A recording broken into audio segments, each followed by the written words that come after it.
What do you think the future looks like for Pink Mentor Network? Going. I'm actually creating some case studies around what's an AI mentor look like versus that person, senior level leader in your organization. And we're going to need some help deploying these new tools and these new ways of thinking about work. You know, Generation Z is hungry for mentorship in this space. I saw there's a tremendous amount of male allies who will be there. I think it gives us an opportunity to help them look around each room inside their companies. You know, who is the only? How can I amplify their voice? How can I make sure that they're heard? I think this is also a huge opportunity for us to build stronger relationships with the allies in this space as well. Here would be my challenge to the male allies, or a question. Do you have a female mentor? And you had mentioned that there's 6 times in your life when you're going to be looking for mentorship? It's in your career, so your professional career. And so I would love to share those with you. Okay, good.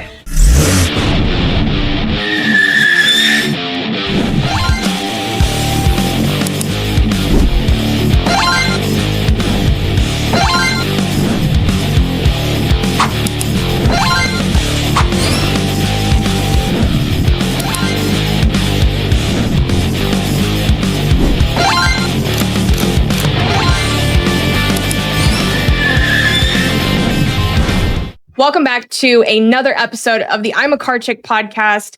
We are promoting women in automotive, all things women in automotive, not just the conference, but supporting and growing women in automotive. I just have the pleasure of getting to talk all about the conference, which I'm super obsessed with, so it helps a lot. And today I've brought you one of our amazing speakers from the 2025 conference, which is upcoming in about 3 weeks. And she's awesome. She is somebody that I hope I get to work with a lot in the future. We've had a little bit of a chance to talk offline before we started recording. And I think you guys are going to love her just as much. So I want to introduce you to Stacy Cassio of the Pink Mentor Network. Hello. Hello. I'm so excited to be here. I'm so happy that you're here. We were talking quite a bit offline about what you do, which is a topic I'm super passionate about. The session that you're speaking on is finding mentorship at conferences. Boom, simple, to the point, but so powerful because it's so important. So I want to, before we get super into that, I want to backtrack a little bit and talk about like what got you into wanting to do mentorship and developing this network. Yeah, well, very much. I appreciate this opportunity. I have found mentorship has been so important to my career. And I really fell into this work because I was using it to grow my career. So, you know, decades ago, before I was actually had my own business, I was using mentorship to kind of understand who was ahead of me, where they were going, what motivated them, what they were interested in. And that helped me see there's an opportunity for growth in these areas. So it came naturally to me. The skill of using mentors to help my career progression was really, really natural. I will say what that happened with that is I then became on the mentor's path for my career rather than considering my own. So I'm really glad that we meet at this place in time because I know now my own career path. And I think that the piece that I'm really excited for your audience is a conference gives us a tremendous opportunity to be surrounded by peers. You know, be surrounded by people who have the same challenges, who have the same goals. And it's this one amazing moment to lock arms with them on whatever development goals you have for yourself. And you never know where that's going to go. I would think back to earlier in my career when I had, you know, attended a conference and I'm still connected to those folks, but it's very intentional. It's very strategic. And it is a skill that everyone who is listening and attends the conference can use. So really excited to share that with you all. You said something about your own path and the moment when you went from being a mentee to a mentor, which it's sometimes hard to find that moment, like to know, okay, when do I stop seeking a mentor and when do I become a mentor? And how do I know that I've reached that point? How do I know I have enough knowledge to pour into somebody else? What did that moment look like for you? Such a great question.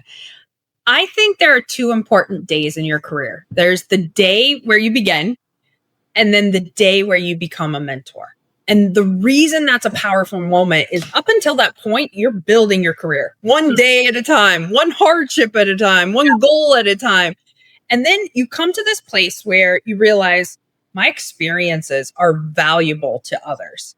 And it's that moment that is the like tiptoeing into leadership, because you start to grow confidence from sharing your experiences with others. And for me, that really happened at the beginning of my days at Pink Mentor Network. I think up until that point, I was a leader in some rooms, but I wasn't completely secure in speaking authentically, which I think can happen for women in male dominated fields. We will sometimes hide our perspective because the rest of the room doesn't feel that way or see that. And it was certainly happening for me. So that was the time right before Pink Mentor Network. I was working in aftermarket auto industry, and I was the head of engineering for a manufacturing company. And it was in that moment that I thought, gosh, I need a female mentor, because I need somebody to remind me to speak up when the rest of the room doesn't see things the way I do. And that started Pink Mentor Network, because I'm an introvert.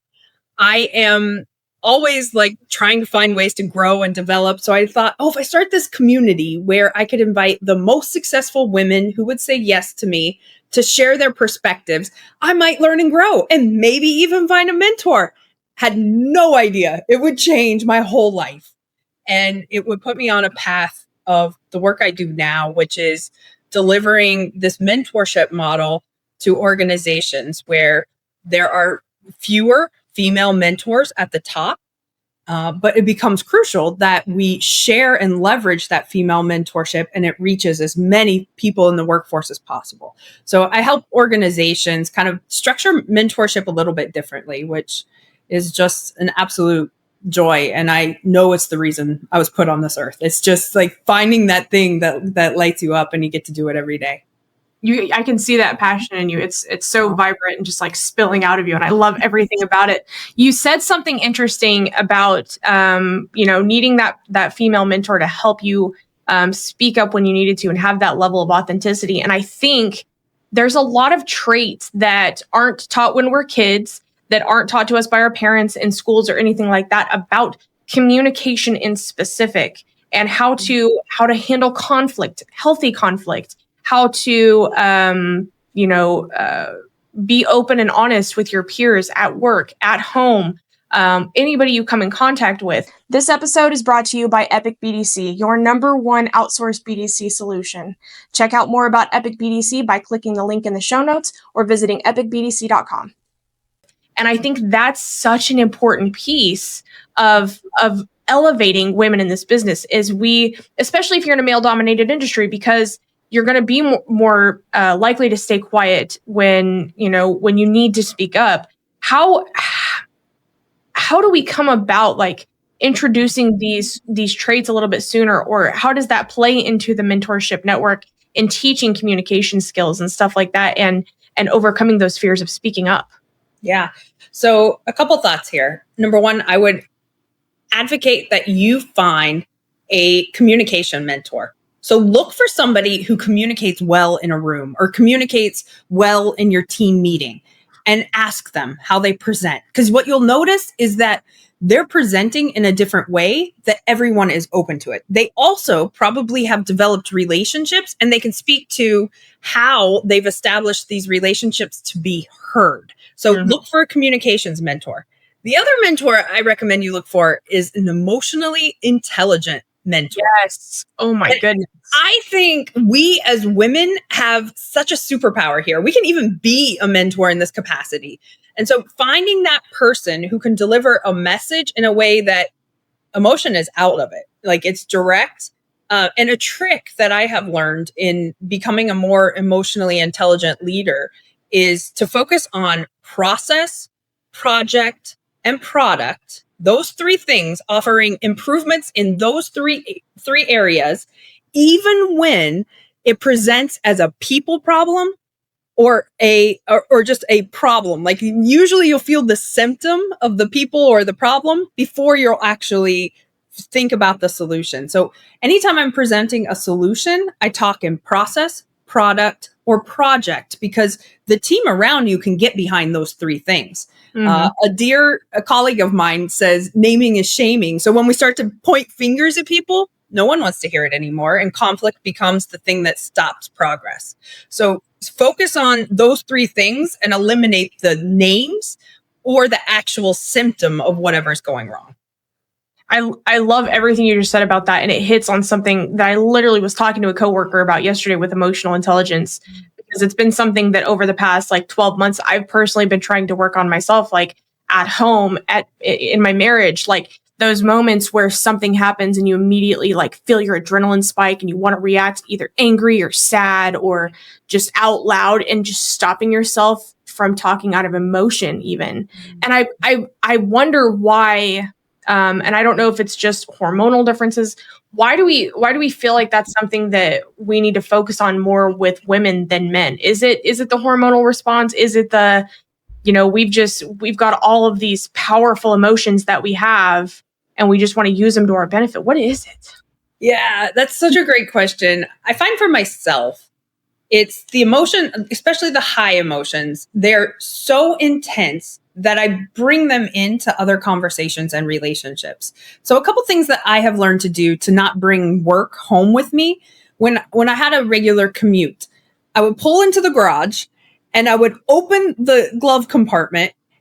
There was no reason I was doing that. But mentally, I was putting the emotions of the day in there and not dragging them to our dinner table. I like that. That was such an intentional, no, Stacy. And the other thing that my husband and I did early on was we established no talk about work an hour after we get home.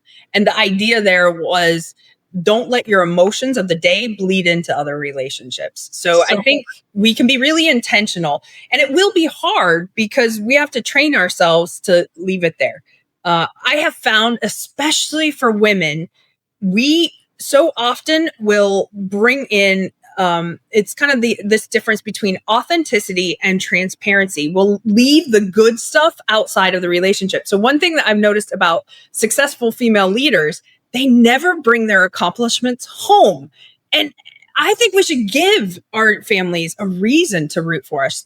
Our families should know that we're massively successful at work. I had a CFO share that her kids didn't know what she did at work. And the minute that she started sharing it, everybody was just rooting for her to be that highly successful leader at work. And they understood what was pulling her away from them. And so I think that's also, sometimes we will leave, the emotions will bleed in, but the successes, the accomplishments, we don't tell anyone about it. We don't share that with the people who love us the most. Yeah. So I wanted to go back and talk about kind of where you got your start, how this all came to be with you developing the Pink Mentor Network. But I do want to touch on your session that you're going over and networking at conferences, which is huge. Networking for mentorship at conferences, especially. And you had mentioned, I think when we were talking off air, that there's 6 times is it in your life when you're going to be looking for mentorship? It's in your career. So your professional career. And all of that started, as I shared, I started Pink Mentor Network, a project looking for a mentor myself. And what I did is nearly 200 mentorship events just as a side hustle. I was just excited by the work. And I kept a ton of data. So why people were coming into those rooms, why the community kept growing, what we were looking for.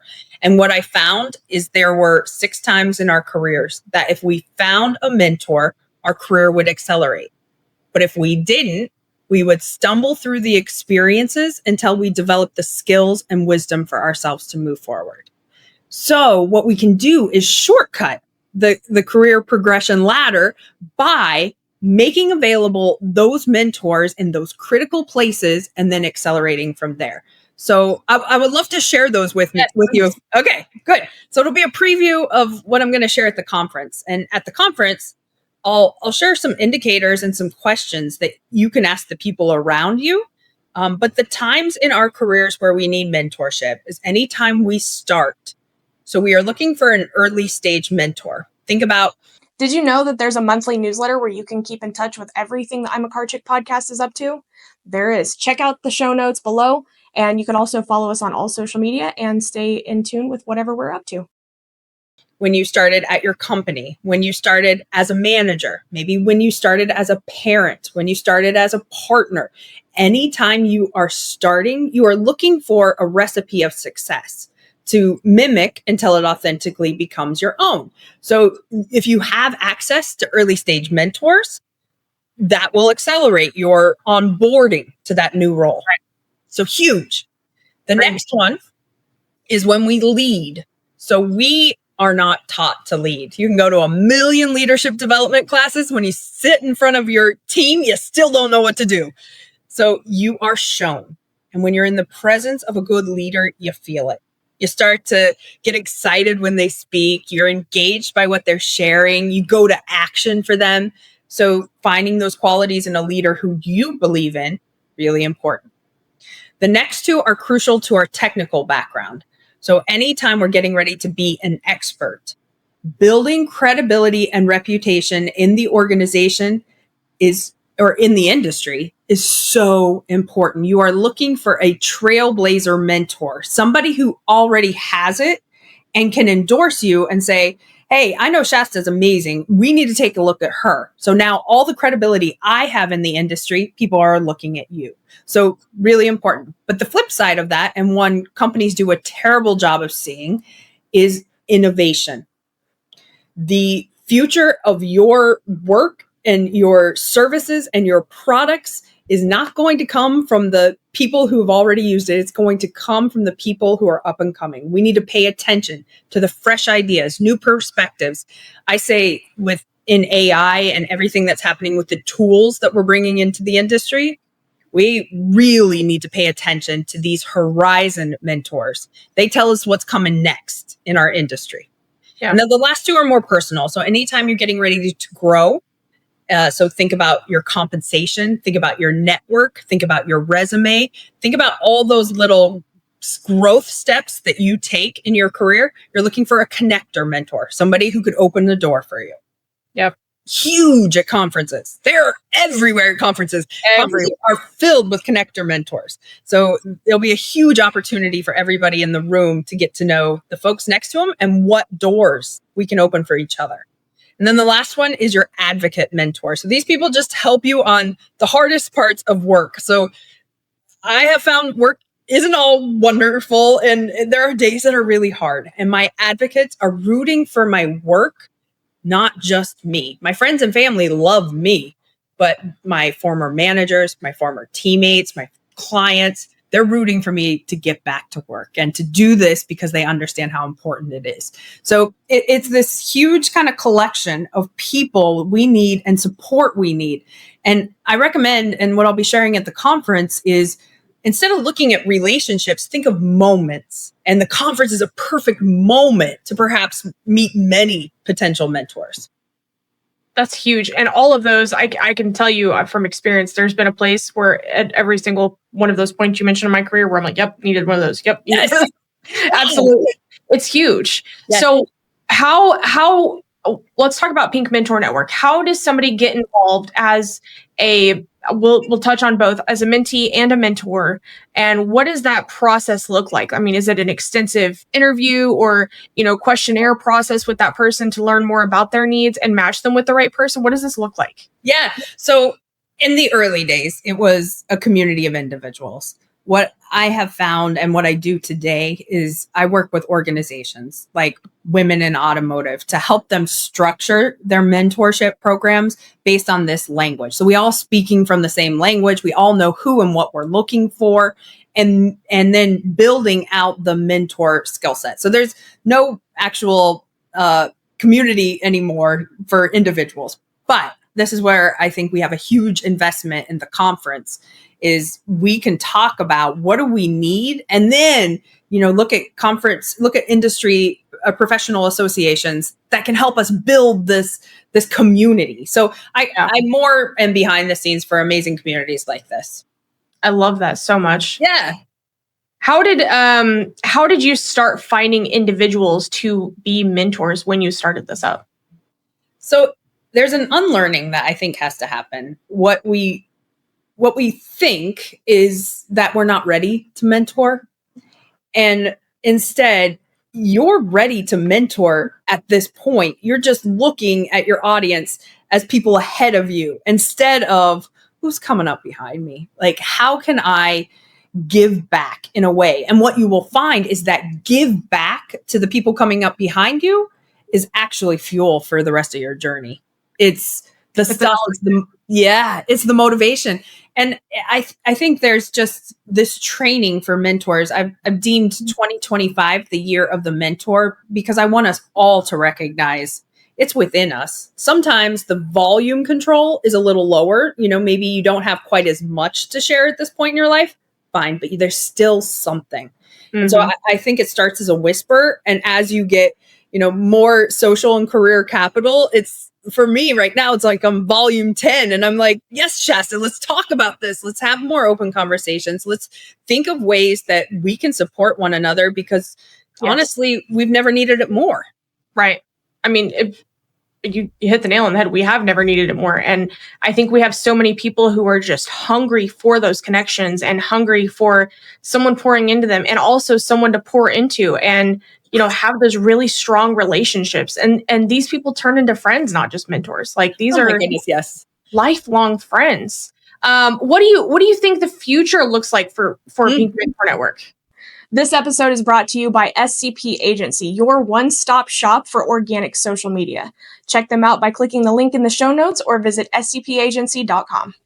Yeah, so my work has turned into a lot of talent development strategy. And I actually am really excited about where the future is going. I'm actually creating some case studies around what's an AI mentor look like versus that person, senior level leader in your organization. And it's incredible to see what we can get from an AI mentor and then what we still need from the wisdom economy of having leaders in our organization who've already done it. And it's kind of a blend of both that will suit us, I think. But the future is really bright. I think there's tons of opportunity. We also have, I would say for anyone who's kind of up and coming in the industry, we're going to need some help deploying these new tools and these new ways of thinking about work. Generation Z is hungry for mentorship.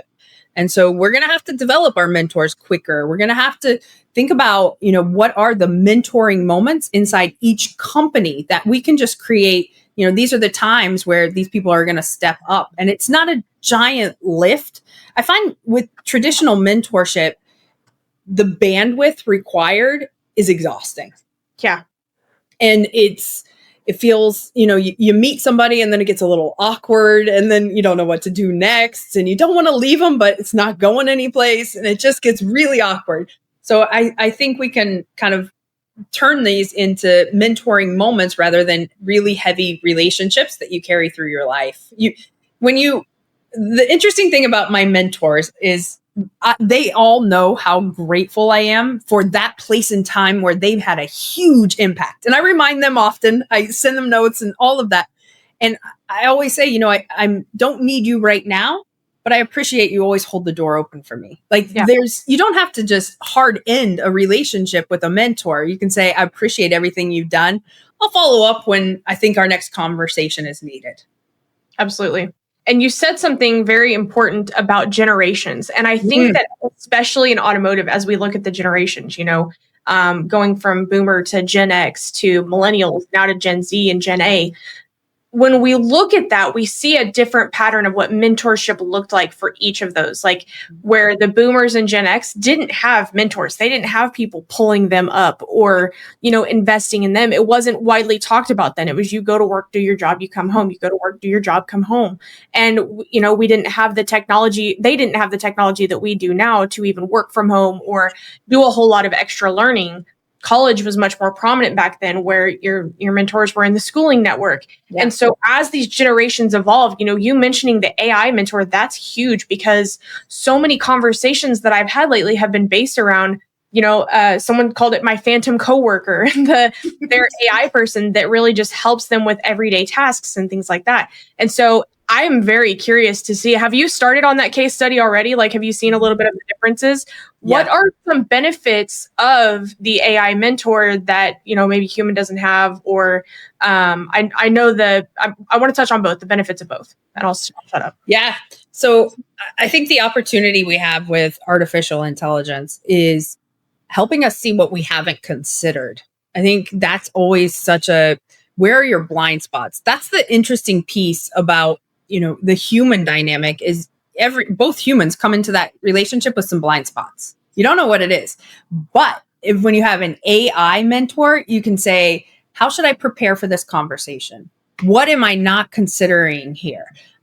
If I could go this way or this way, what should I be thinking about to help me make that decision? So it will never take away the ability for you to navigate your own career. But what it might do is open the perspective so it doesn't feel so it's either this or that. It's such a way to kind of open up your mind. I find with the human mentor, there's so much about the industry, about the company, about the management and the relationships inside that company that you can learn from a mentor that you will never learn in artificial intelligence. Right. So it might be like, how do I have a more effective one-on-one conversation with my manager? How do I help get ready for, this upcoming annual goal performance review? Like thinking about those things inside the company that a mentor can help you navigate. But, and I think this is the cool piece for conferences too. You could prepare with your AI mentor, who should I be looking to connect with? Like what types of people should I be and what should I ask them? What are our connection points? And you could equip yourself with some great questions.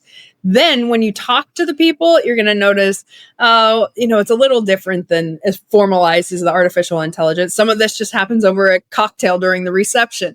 So it gives us a place to start from. So start with the AI mentor and move into how do I use these conversation guides to develop relationships in the real world? But it's very fascinating. I'm very eager to see that study when it comes out because I mean, as somebody who uses AI as much as I do, specifically ChatGPT, I very much see the value in an AI mentor of, if I'm awake at 3 a.m. because I can't get these thoughts out of my head, I have it available to me right then where I don't have to, call and wake somebody up or text somebody and wait until the morning and to have an answer. Getting all of your thoughts out while you have them I think that's one of the unspoken things of having an AI mentor or, AI coworker or phantom coworker, as someone else called it. It's that level of let me get all these thoughts out of my brain right now while they're happening. You've made it this far, and I have to say thank you so much for listening. Please be sure to rate the show, whether you're listening on Apple Podcasts or Spotify, subscribe on YouTube, and of course on all social media channels. Light it up and be able to talk through this and handle these as my thoughts come up. Yeah, 100%. I think we can use AI in the short term to become more productive, more efficient, to think about things, to give us some insight, to prepare for meetings, prepare for different things coming up in our day. But I still always think that wisdom economy that lives inside of an organization, like the tribal knowledge of how the linchpins inside the company who always know where everything is, who always know the resources to go to, that's still going to be there, still going to be important, it's still going to be crucial. And it's going to be the combo, that hybrid approach that's going to make you, the most, the talent that's really ready to advance. So talent with the most potential. Definitely. As we are getting very, very close to this conference that's happening in August, what would you say are your top goals other than your session, during this event? Is this your first Women in Automotive?